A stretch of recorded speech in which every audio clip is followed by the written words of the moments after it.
All right, so in this example, we need to find the derivative of the function h of x is the square root of the quantity 2x minus 1 over 3x plus 5. And again, we need to size up this derivative problem and make sure that we know which rules to apply and which ones are going to be the ones that take precedence over the others. So when I see this problem, I see a quotient because of the inside of the radical, and I also think of the radical as an outside function, so therefore that's a chain rule problem.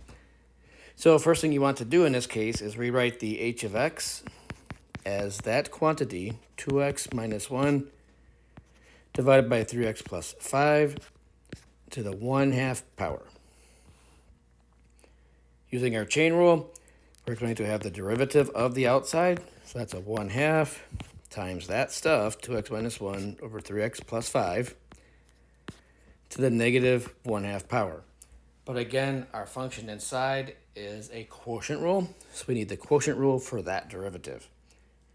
Derivative of the top is 2 times the 3x plus 5 minus, for the quotient rule, top function 2x minus 1 times the derivative of the bottom, which is just plain 3, all over our denominator, 3x plus 5 squared.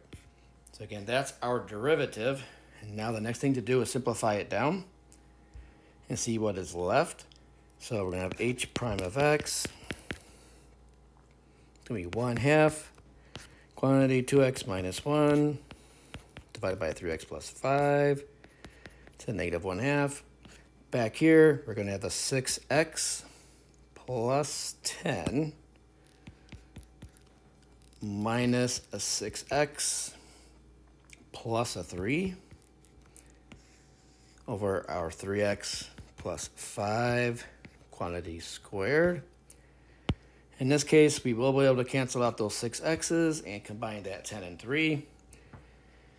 And that will give us a 13. So we're going to have h prime of x is going to have a 13 over 2. We can actually rewrite that as a reciprocal behind it with a positive exponent. So that's 3x plus 5 divided by 2x minus 1 to the positive 1/2 power. And then back behind, we have just a 1 left over, because again, we factored out that 13 with the 3x plus 5 squared. And from this point on, there's really not much we can do with this problem, but we can rewrite it as 13 times the square root of 3x plus 5 divided by 2 times 3x plus 5 squared times the square root of 2x minus 1. And that's really the best we can do with this. You can simplify the 3x plus 5, but that will introduce more radicals into our denominator, so I'm not sure if that's really a win. So we'll leave this answer here as our final answer for the derivative of that function.